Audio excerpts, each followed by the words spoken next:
just wanted to welcome everyone to the webinar this afternoon, which is on Google Chrome and accessibility. And we've got David Howard, one of our advisory teachers, who's going to be running the session for you this afternoon. So I will hand over to you, David. Thank you very much. Thank you. Thanks, Catherine. Hello, everybody. So today's session, I'm going to look at some of the accessibility features that are available on Google Chromebook devices, and we'll have also a little bit of a look at some of the customization you can do in Google Chrome on Chromebook devices and on PCs. There's quite a lot that we could cover in this session, so I'm going to touch on a few of the parts. I'm going to show you where to access all the accessibility settings. I get to them, but I'd recommend that you spend a bit of time afterwards with a Chromebook and experiment and see what you can do. Just a little note, normally when we run our sessions, we like to do them completely live. However, I've had real challenges getting the Chromebook computer to work with Microsoft Teams. So what I've done is I've recorded a session of about 20 minutes of video, which I'm going to show you. And at the end of this video, you'll be able to ask any questions should you have any questions for me. So what I'll do is I'll go in and start sharing, and we'll get cracking. So just bear with me a moment. So you should be able to see a black screen with a film pane in the middle. And hang on a second. Good afternoon. In today's session, I'm going to look at some of the accessibility features that are available to you using a Chromebook computer. As well as looking at some of the settings that are built into the computer, we will also have a look at some of the settings that are available in Google Chrome that can be adjusted and modified to make access for students easier. So this is a basic Chromebook computer set up this morning with no additional software installed at the moment, and we're going to have a quick look at some of the things that this can do. To get accessibility settings up, I need to go into settings and turn on accessibility, and then the settings are in here. However, in some schools that's going to be blocked and you won't be able to see that. A quicker way of getting into accessibility is to click on the time in the bottom right hand corner, which opens up this quick access panel. And as you notice, there's no accessibility in there at the moment. None of these panel options give me accessibility. However, we can change that and turn that on. If I click on the settings tool, it takes me back into the settings panel where I can click on accessibility, and up here there is a toggle switch for the quick settings. And if I click on that, it will turn the quick settings on down in the quick access panel. I don't need to be in the settings panel anymore, so I'm just going to close that down, although I may well pop into that a bit later on. So we're now going to go back and click on the clock again, and now you'll see one of the options is accessibility that's down here. Now before we go any further, I may need to point out that in some schools these are not going to be available to you. Your IT managers have a tendency to lock things down and turn things off and make it difficult to access these. One school I work with, every student has a Chromebook device, but all the accessibility settings are disabled. So you may have to go to your IT manager to argue the case that the accessibility features need to be enabled and accessible for all students. The tools I'm showing you today, many of them will work for every student. In fact, some of the tools I'm going to show you I use on a daily basis when I'm working on my computer. So I'm in the quick access panel, and just to remind you how to get to that, you click on the clock in the bottom right hand corner, which opens the quick access panel. We're now going to look at just some of the accessibility features. So if I click on the accessibility panel, you will see that there are a lot of choices in the accessibility tools. We're not going to have time to cover them all today, so I'm just going to look at 3 or 4, and then I'm going to point you in the direction of a couple of others that you might like to try out. So I'm going to turn some of these tools on, and to do that you just toggle the switch next to them. And the tools I want to use today are dictation, so I'm going to turn dictation on.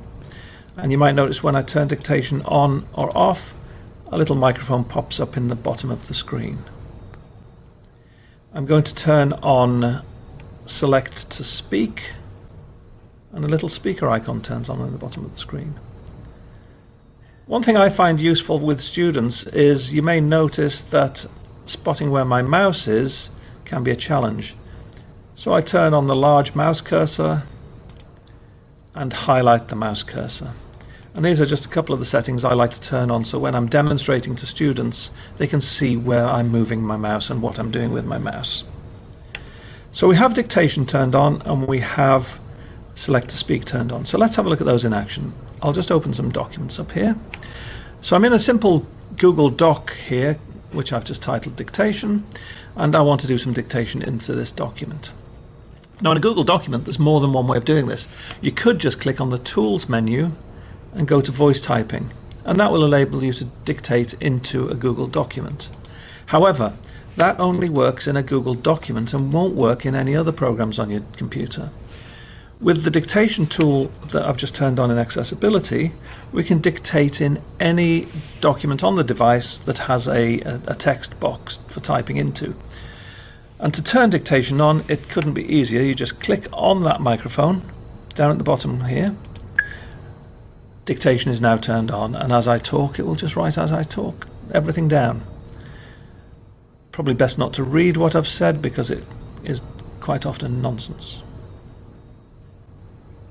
To turn off dictation, I just press that microphone button again, and the dictation is now turned off. There is another way of accessing dictation which is quite useful, and you'll notice I've put some keyboard shortcut links down at the bottom here to show you how to do that. On the left hand side of your keyboard, where you might have the control or the caps lock button on a PC, you have a search button, and if you press search and D, dictation turns on, and away you go, you're dictating again. And if you press search and D again, dictation is turned off.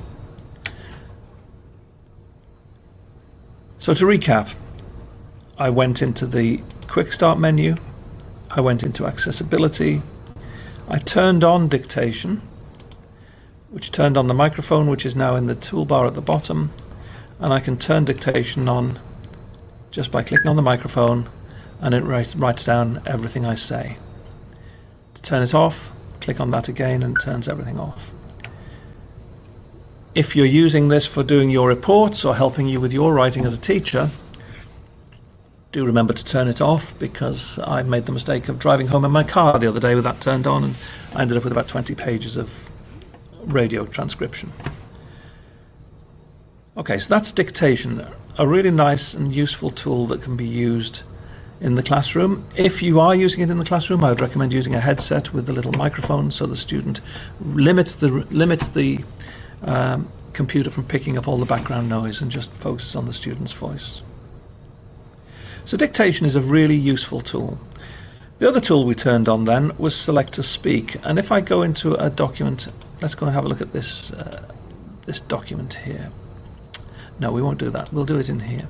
So if I want to do select to speak and I want to have some of this work read back to me, I can choose select to speak and then highlight the text I want to have read back. Dictation, Google Docs. So that's just read the heading back there. So if I highlight this text and press search and S, Dictation is now turned on, and as I talk it will just write as I talk everything down. Probably best not to read what I've said because it is quite often nonsense. To turn off dictation, I just press that microphone. So that didn't sound so great, but what you can do is use some of the tools in here to customize the speech of the readback. You can also change the voice, and there's a huge range of different voices available. So reading back and text select to speak are very useful. Where this becomes a bit more useful is if I go into this page here, which is a PDF document that is part of the History GCSE paper from last year. It works in PDF documents as well. So if I select to speak and highlight some of the text in this PDF document. Douglas was a slave until 1838 when, aged 20, he escaped. He became a leading figure in the campaign to abolish slavery. In 1881 he published his best-selling autobiography. Douglas was speaking on the 30th of May, Decoration Day, when soldiers from the North who died in the Civil War were remembered. So this can be really useful for students who require a scribe or a reader. as a reader, this is fantastic because it doesn't get tired. It doesn't put weight on words that the student doesn't, or emphasis on words that can distract the student, and it will just read and read, and the student can play back and read as many times as they want. So it can be very, very useful in exam test settings. So those two settings we looked at were dictation and select to speak.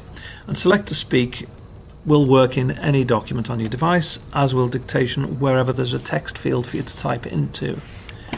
So both of those can be really useful to support students. So they're the four main tools I like to use: dictation, read back, large mouse cursor, and the highlighting the mouse cursor. A few others that are really nice. If we go back into the accessibility panel, Chromebook, it can be very useful for students with a vision impairment. And if I click on Chromebook, what that does, once it's set up, it enables me to click on parts of the screen and it will read those parts back to me. Chromebook spoken feedback is ready. PDF document containing 2 pages. Read only. Shows. Link. List item. Games. Link. List item. Quizzes. Link. List item. Quick settings. Dialog. I'm going to turn the Chromebook off because it can be incredibly annoying for people who don't really need it. But for some students that can be an incredibly useful tool, and they may find it very, very useful. A couple of others that I like: the full screen magnifier is also very good for students with a vision challenge, and if we click on that, we can zoom into different parts of the screen and have that fully magnified. We can zoom in and out on that and customize the settings to make that suitable to the needs of the student. That's the full screen magnifier. There's also a thing called a docked magnifier, which again some students prefer, and a lot of these settings need to be experimented with to see what the students prefer. The docked magnifier keeps the main page open in the bottom half of the screen, but gives you a dock at the top of the screen where you can, as you move your mouse pointer around, will enable you to zoom in on. Actually, this is used by graphic artists a lot, and for helping them become very accurate with their drawing. So for art, this can be useful as well as for low vision students. Turn that off. Docked magnifier. A couple of others that might be useful. If I scroll down, I'm just going to have a quick look. This color correction can be very useful for students with suffering from color blindness. And if I click on this tool here, we get some different settings for the color spectrum, which can be experimented with to aid students who have color blindness to help them get a more suitable range of colors to make it easier for them to see the screen and see everything. So that can be a useful tool as well. So again, all of these things can be turned on or off from the quick access panel. There are other settings that I'm not going to go into at the moment, but we can have switch access is built into this. Automatic clicks is built into this, so students who need to use switches, they can use this as well. This live caption tool is very good if you're showing a movie or a film on screen and you turn live caption on. It will caption that movie or film so that students can read along, and it will translate as well, so it's really nice. So there are a bunch of tools that can be used in the Chromebook accessibility settings. While we're in this panel, there's one other thing I like in here as well, which I found useful with students, and that's this focus tool. So if you need a student to focus, if you're giving students a now and next board and they need something to focus on for the next 10 minutes, you can set the focus up and set the time they need to focus so that they need to work for a set amount of time before they have a movement break or whatever it is they need to help them focus on their work. This can be very, very useful for students, and you can have music going in the background or you can have sound effects running as well. So they're just some of the features that are built into the Chromebook. We won't have time to go into all of them in this session, but that's just a few to give you a starter.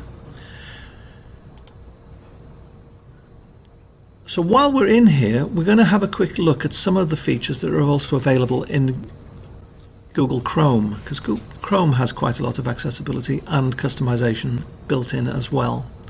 And if I click up here in Google Chrome on these three dots, and this will work on a PC or a Chromebook, we've got a lot of options in here. But down here I want to look at more tools, and then I want to look at Customized Chrome. And we're going to turn some tools on in here. We can set the color schemes we want for Chrome quite nicely in there, which some students may like. But this tool, this option came along about a year ago, and this is a really useful tool. This is the toolbar. So we can customize the toolbar along the top of here in Chrome. And if I click in toolbar, there is a huge range of tools we can put into there. I personally use one or two here. I don't use many of them, but some of them are really useful. I like this print one. If I turn print on, a little printer icon appears up in the top corner, so that when I click on that, it will just print out whatever's on the page for me. It just makes it much easier. If you have a student, EAL student, you can put translation in and turn translation on, and that again puts a translation tool up in the top here. And my favorite tool in here is reading mode. If you turn reading mode on, it puts a little picture of a book up in the top corner here. So how do they work? So I'm on CBeebies here on this page. I don't want to be in quizzes, so let me just come out of quizzes. I'll just go into, games, even worse. I just want to be on the BBC News Round. So I'm on the BBC, let's go to the News Round page. So if I go into BBC News Round, we're going to have a look at one of the stories in here. So let's have a look at the Chancellor's budget. So supposing I wanted a student to read about the budget, these pages often have far too much information on them, and when they look at this page, I want them to read the bit about the budget. I don't want them to get distracted by the options down the side here, and I certainly don't want to get them distracted by some of these options, particularly this one. So what we can do is we can turn this into a reading page only, so just for reading. And up in the top right hand corner here where that book is, if I click on that book symbol, it changes this into a reading page where the web page is still over here, but now I just have the content in the format that's easy for me to read. And for students who struggle with accessing reading or being easily distracted, this can be a useful tool. And this can be customized. You can change the voices, you can customize the colors and layout. And if I just click on play, you can hear how this reads back to me.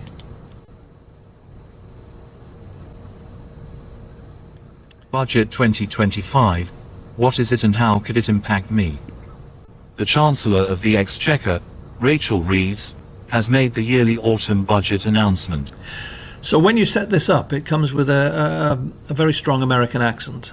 If you click on this tool here, you can see there are, I've only installed a few English packs, language packs, but there are dozens and dozens and dozens of language packs with accents and different languages in there. So you can download whatever you like, and I've chosen English Natural English 5. If I choose a different one, we can see what that sounds like.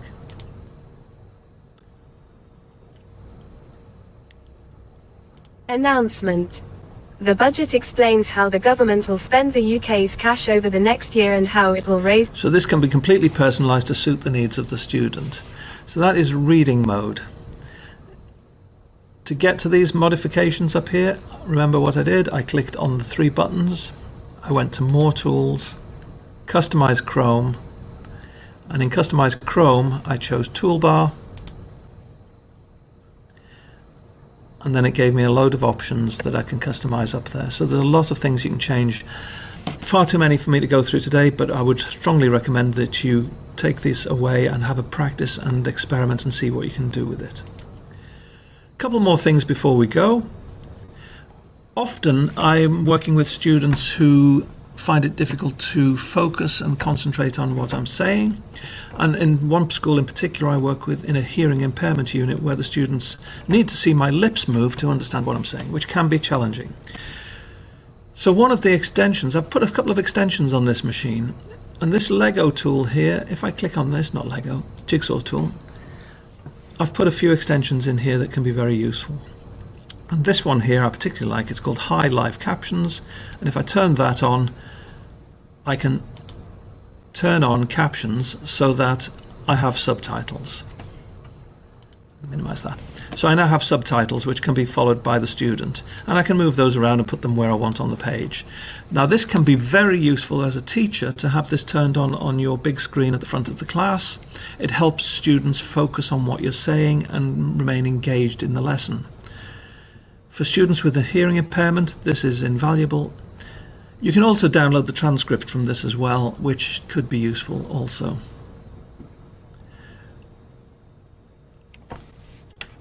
So that's called High Live Captions. There are a couple of other things I've put in here which I think are very, very useful. In some schools I go in, they have school site licenses for read and write, and this can be installed as an extension in Chrome, which gives you this toolbar, which gives you a huge range of other features and tools that can be used to support the students. Unfortunately, we're not going to cover those tonight because that is a completely new Thursday 30 in its own right. So to recap, we've looked at turning on the quick access panel down at the bottom, turning on the accessibility tools and looking at what if accessibility tools are available. And I've shown you a couple of those. We've also gone into Chrome and customized some of the settings in Chrome so that can be more useful, and give you some features up here and links up here that make using the device a little bit more easy for students. And that's it for tonight, really. I think we've covered quite a lot of ground there, and what I think would probably be best is if you have Chromebooks that you can access, have a go at playing with this and have a go at changing and adjusting the settings to see what they do. You may need to go to your school network administrator to get access to these because they couldn't be locked down, and in some of the schools I go in there, these are locked down, so that will need to be looked at. We do Thursday training sessions every Thursday, and if you go to our website, they're in the training panel here, and the Thursday 30 recordings are here. This session will be recorded and will be stored in that in here by the end of the week, so you can come and revisit this session whenever you like. I would recommend taking bits at a time and just checking out what we do. As a final say goodbye, I want to just show you a link that I think is really good. If you go to the Google Classroom, which is chrmbook.com, this is an American teacher who has a huge range of learning resources and ideas on how to use Google Chromebooks and engage with using tools in the Google suite of accessibility. Very, very good resource, a very, very good source for information. I hope tonight's session has been useful. Thank you very much.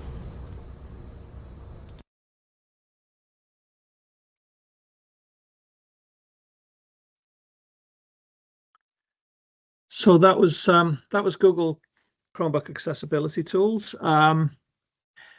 If you have any questions, please feel free to fire away. Hello, hi there, Katerina here. Thank you, really useful session.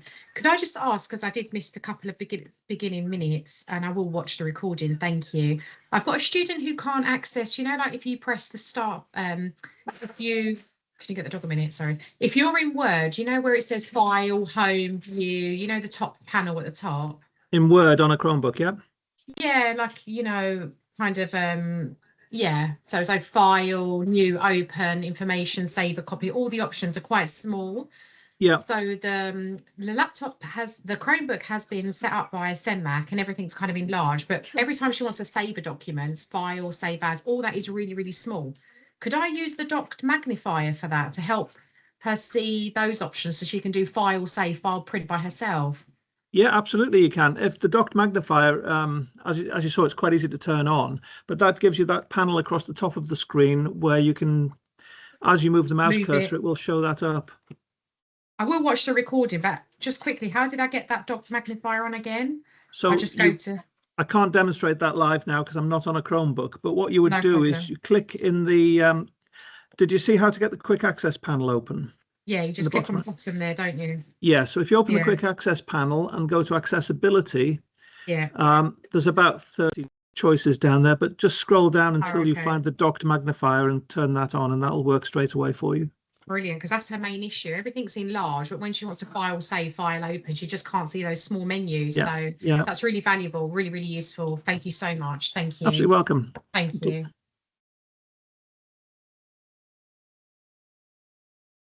And David, I think you had a couple of questions in the chat. Can you see that? Oh, sorry, I've not got the chat turned on. Let me turn that on. Bear with me. So there's the first one is, does the select to speak feature require an internet connection? No, I don't believe it does, but actually, sorry, I'm probably wrong there, because the Chromebooks pretty much need an internet connection to do anything well, so I would imagine it does.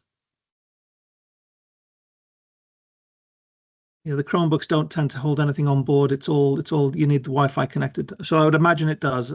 I don't know that, to be honest. I would imagine it does. Then you've got another question here. When school network admin lockdown features, does that include the Google Chrome features or just the accessibility features in the toolbar? They can lock down both. It depends on how thorough the network manager's been. Generally, the Chrome features should still work, but and it's more than likely only the features on the actual individual Chromebooks that are likely to have been locked down. Chrome, I suspect, will still be, you'll still be able to make changes there, but getting the quick access panel to work and getting into your settings, network managers don't like students getting into settings. So what might be a good idea is to get the network managers just to enable the quick access panel switch and then lock down settings so that they've still got access to the accessibility changes via the quick access panel.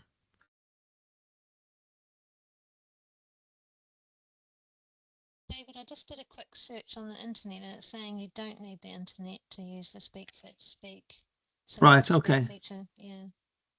But, I didn't think you did. I wasn't sure on that. I couldn't. That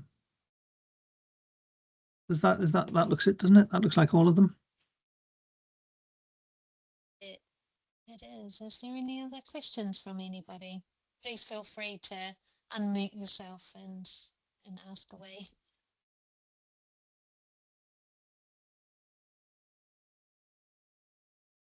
If we come into any of your schools and you have Chromebooks in schools, I mean, please feel free to contact me, and I'm quite happy to come and do some training in person, which may be beneficial.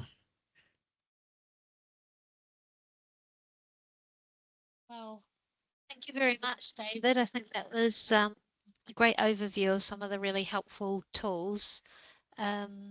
Just to let everyone know, the recording will go up on the website so you can watch it back. So thank you very much, everybody. Thank you for attending. Lots of people here today. That's very nice to see. Thank you. Thank you very much.